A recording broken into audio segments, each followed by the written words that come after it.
Yo, what is up guys? Chapter 7 Season 1 is here, and with that, all of us have the same goal of getting back up to that Unreal rank. Now in today's video, I'm going to share with you some tips and strategies you can use to get to Unreal rank as quick as possible in the brand new season. And if you do find this video helpful, please do make sure to drop a like and subscribe for more Chapter 7 content just like this. Okay, so starting off with part 1 of today's video, I want to firstly cover, before covering some tips, what's new in this season, as a lot has changed with ranked, including the addition of a $1 million Unreal Cup. Now firstly, Epic have changed how rank progression works this season, as now in Battle Royale and Zero build modes, placing in the top 30% of players will now earn you more ranked progress, including a significant percentage bonus for reaching the top 5% of players, which will help you shoot up the ranks very quickly. However, this also comes with the fact that players or teams placing within the bottom 40% of players will now lose more rank than in previous seasons, meaning it's much easier to de-rank than we have previously seen before, but I like this as many felt it was too easy to hit Unreal.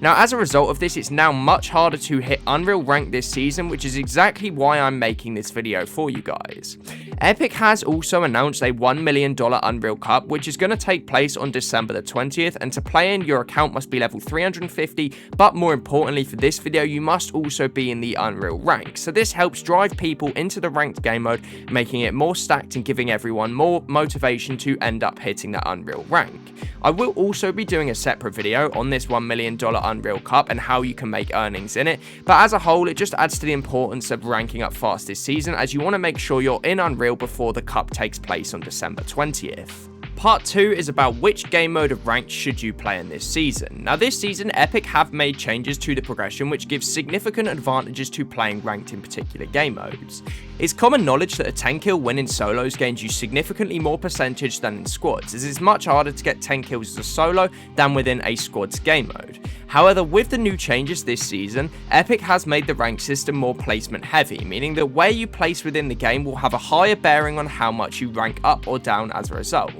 This means that it's more important than ever to get deep within each ranked game, so that's why I asked you this particular question. You need to look inwardly at yourself and ask yourself which game mode are you likely to perform best in on a regular basis. If you are a confident solo player and find yourself often getting deep into endgames in solos, this is definitely the mode for you. Likewise, if you struggle with this and find it easier to get deep within games as part of a squad, then squads is probably the better game mode for you to play. There is no definitive answer, as it just depends on the player which I'm talking about, and also which mode you as a player can consistently get deep into on a regular basis. Part 3 is about which playstyle you should play in ranked and how you should play each ranked game. Now in ranked there are two main ways I believe you can play, that is either with a relaxed and calm playstyle or with a more high intensity aggressive playstyle.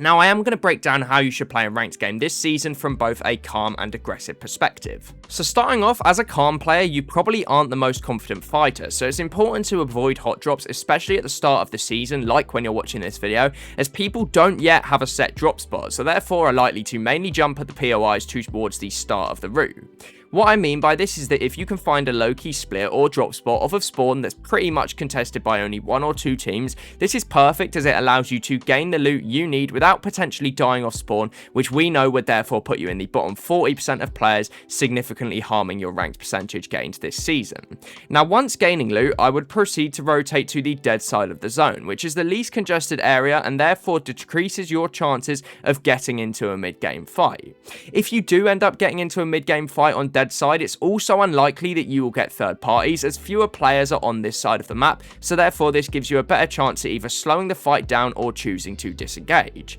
However, it is important to remember that kills do also have a significant bearing on your ranked game, so therefore kills that are gained within the latter stages of the game, such as top 15 and top 10, earn you significantly more percent than kills off spawn, as Epic views the players alive at the end of the game to be higher skilled and therefore harder to kill, therefore gaining them more ranked percentages, as Epic views these players as worth more value. Overall, as a calm player, once you get into the top 15 or top 10, I think it's best to start looking for some kills, as picking up 2 to 3 kills in endgame will massively increase the percentage you gain within this current match. Now covering the aggressive playstyle, it's pretty much the opposite to what I just said, except there are some tips I would definitely follow to minimize you dying within that bottom 40% of players on a regular basis. If you are a very confident off-spawn fighter, then I would recommend taking a drop either on the outskirts of a popular named POI or a loot split nearby, as this allows you to land and quickly gather the loot and fast farming materials you need before pushing into the POI and therefore cleaning up most of these unstacked players within. Also, just a quick note, please feel free to leave in the comments down below some other videos you would like to see relating to competitive or ranked within Chapter 7, and hit that subscribe button whilst you're down there, thank you.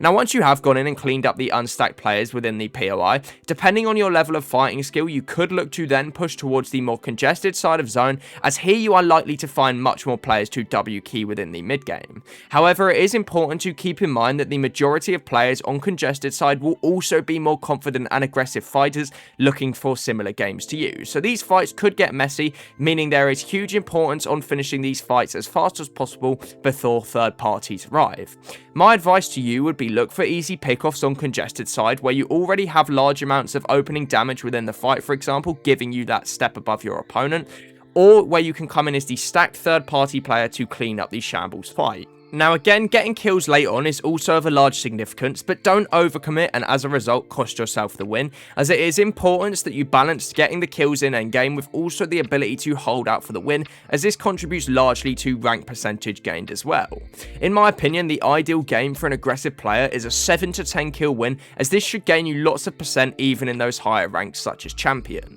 Part 4 of today's video is the meta and what you should be carrying in ranked. Now this early on in the season, at the time of me posting this, it is difficult to give you an in-depth analysis on what guns are the best to carry, as this meta video will be coming to my channel on a later date. But what we know is that with the re-addition of the hammer pump shotgun, this is primed for fights like we had in Chapter 5, and it's likely to be the shotgun that you want to carry within ranked this season if you want to get to Unreal. Similarly, the Deadeye assault rifle seems to be a mix between the normal AR and the MK7, which we saw within Chapter 3, so this could definitely be something which you want to be holding. Lastly, we also have the re-addition of snipers back into ranked and competitive, which is definitely a W in my opinion, and this is with a new modified Reaper sniper rifle, which unfortunately has been nerfed since Chapter 5, but is still a good carry for those of you that like or are good with snipers. Overall, with this season, Epic seems to have gone all out, similar to Chapter 5, and if you want to hit Unreal as fast as possible, you've already made a good step by watching this video till the end. Thanks for watching, make sure you've liked and subscribed, see you in the next one, peace out from me.